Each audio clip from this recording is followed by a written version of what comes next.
Hey, how you doing? Welcome back to the channel. Good to have you here as always. So tonight we're looking into how racist skinhead movements and racist movements actually recruit. Yeah, how they get others into their ranks.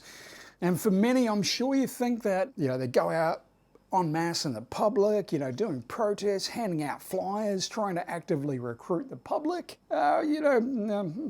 Some do.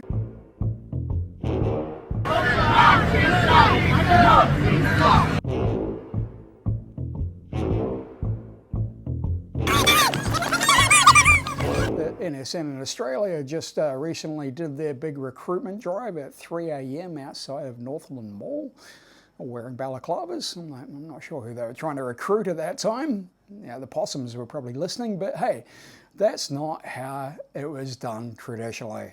No. Recruitment, especially in racist skinhead movements, a little bit more low-key than that.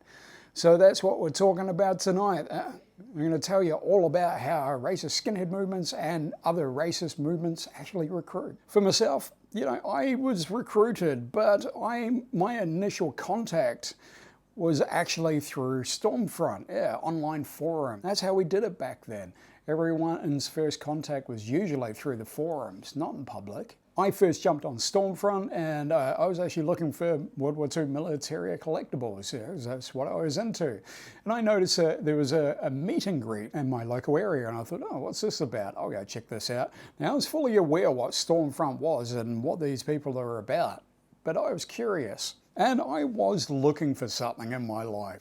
I just left the MC world and I was looking for something the same, so I'll go check this out. This could be for me. And basically a meet and greet is where everyone comes together, all the newcomers meet at a certain place, and, we all sit and chat and get to know each other. And, once you're vetted and they think, okay, well, you're not a Fed or an informant or a lefty or whatever, cool. Now we're going to start recruiting you into our ranks. And usually at these meet and greets when we're vetting people, it was, we would throw out stuff like, a lot of questions as to, what are you into? Do you like this race? Do you like that race? What do you think about these political beliefs? What do you think about this? And blah, blah, blah, blah. Just testing the waters before we start the actual full-on recruitment. Because if they come back and they don't have a lot of knowledge, but they have an interest, that's where we get them. And at the beginning, it's just a bit of a soft sell, We're just basically seeing, where they're at. Of course, some of these meet and greets, we got some hardcore racists attending, and of course, we would vet them if they were okay. Cool, come on in, we didn't need to recruit you guys.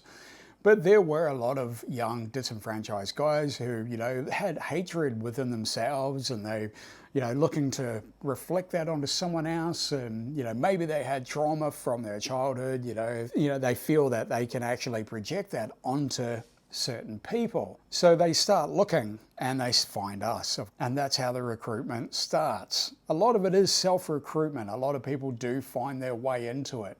But as far as actual recruitment goes, it wasn't a lot. We didn't have a huge public image. We were very low-key. We always wanted to keep it that way because there was such a massive pushback against what we're doing. Obviously, everyone hated Nazis and racists back then. The only ones who liked them were the racists and Nazis. So we're very much in the minority, and we'd learned from the past not to put ourselves out in the public, not to go out there actively recruiting, not to go out on the streets handing out flyers like the media actually claimed that we did before one of the events that I organised. No. That's not how we did it at all. The way we recruited people into our ranks was one-on-one at meetings, and then eventually at gigs or any social gatherings that we had. It was a process, and we would get a lot of people who would, come along, come to a few events, and that's it. We would never see them again. Obviously, the recruitment didn't work. But then for some, we would plant the seeds, and we would build and build and build. We had many guys who came into it who just I don't like my brown neighbour. By the time they've left it, they're full-on goose-stepping. I hate everyone that's not white in this world. And the recruitment and the brainwashing really, really, really builds up over a long period of time. And especially when it came to the Hammerskins and organizations like that, we did not recruit. We didn't go out asking people, hey, do you want to be a Hammerskin? Even within the scene, within the movement, we would not recruit people.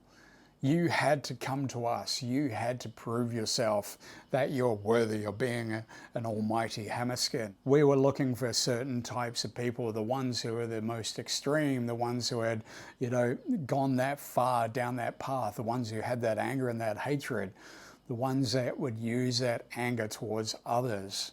That's who we wanted in our ranks. So we didn't recruit. Occasionally, if someone came along into our movement and we went, well, this dude's solid, we want him as a part of it, yes, we would actually make nudges like, hey, you should, become a prospect. But generally, they would just ask. We made it so appealing, like, oh, it's the elite, it's the brotherhood. Because that's what these guys were looking for. It was never about the hatred or the cause or anything like that. It was really about that brotherhood. But most of us knew that we could use that to draw these guys in and further our ranks. But for the most part, most of these movements didn't actually recruit as such. You just became a part of it. They would do their promotion or their spread their word through the gigs, the events, the meet and greets and all that kind of stuff. And then, as I said, online, the online forums became a huge place for recruitment, for building the ranks, for connecting with people, and they were a massive part of it. But what about now? Because most of those forums have actually been shut down. Stormfront's still there, but there's probably more federal agents on Stormfront than what there is white nationalists. It's such a well-known site that, if you want to be discreet, if you don't want to be known, Stormfront isn't the place to be. So what about now? What about these movements? Well, the skinhead movements don't really recruit again, but they are again building an online presence, mostly through TikTok. And I'll be talking more about that in a later video. But there's also Telegram, 4chan, all these extreme alt-right forms of communication that they actually use to actively recruit. I'm talking about organizations like the NSN who are actually recruiting. They want to build their ranks. Because there are a bunch of guys who believe that there's strength in numbers, and the more of these racist thugs who wear balaclavas at 3 a.m. while holding up banners, that's what's going to bring changes. That's what their movement is about, and they need numbers for that. I'm sure you can pretty much figure out why they need numbers for that. But then the majority of these networks, they are still active, and yes, some of them do recruit to a certain extent. But then when you've got groups like the NSN and there's all your traditional networks in America, all the National Socialist networks and the political parties, they do absolutely try and recruit. But the only way they can do it now is through online, through forums and through propaganda videos, and then of course TikTok and social media have become massive recruitment tools. They use flashy slogans and they ask questions which strike at the heart of the people they're trying to recruit. Do you feel like you're a foreigner in your own country? Do you feel isolated?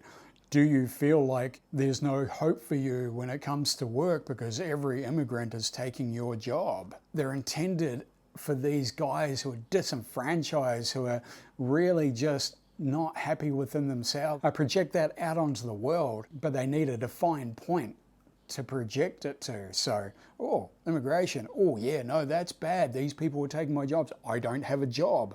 Oh, wow. Okay, these guys are going to fight for me. They're going to help me to get a job. They're the ones who are doing the work. I don't like this, I don't like that, I don't like this, but these guys are with me. With all these movements, it is just propaganda. They are very good at jumping on whatever bandwagon is going at the moment when it comes to issues that a lot of people will attach to, including immigration and race relations and all this kind of stuff. NSN have become experts at it, and that's why they are actually recruiting en masse at the moment. As with all these movements, when you recruit in that way, eventually people will start to see that it is all bullshit. They will see that everything they espouse that they are fighting against or fighting for isn't reality. All they are doing is spreading their racist rhetoric, their propaganda, and their hatred. So eventually people do realize that, and that's why many fall away. That's why many leave. I have seen more people come and stay for a little while and then go really quickly in that movement than any other I have seen in my life, because people know the truth eventually. And when your entire movement is based on bullshit, and when people are genuinely looking for something and they want to put their energy into something that benefits them in a positive way, then these movements, they don't hold people for long. So yeah, these movements will always keep recruiting. You know, they're always going to do it, and they'll do it in such different ways, but it's always such on a small scale, you know. They'll get you in with some laughs, come and have a beer with us, come and have a joke, come and have a meet and greet, and then come to one of our gigs, you know, come and be around good people, you know, or come on one of our marches and, you know, stand proud and all that kind of stuff. That's always going to happen, but it's becoming harder and harder and harder for them to do it nowadays, which is a great thing. Even mainstream media is not giving these movements any exposure these days.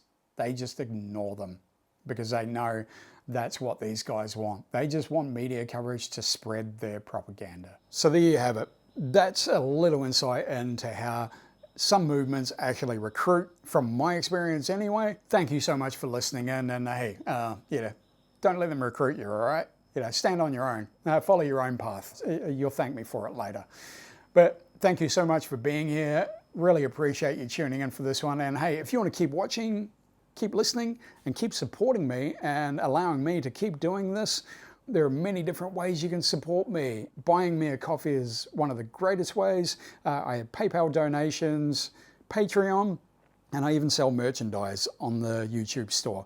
So all of that allows me to keep producing these videos for you. But as always, if you just give this video a big like, subscribe down below, and hit that little bell to get notified, and you'll be seeing new videos from me every week. Thanks so much for tuning in. I will see you on Sunday for another awesome video. Peace out, love and light to you.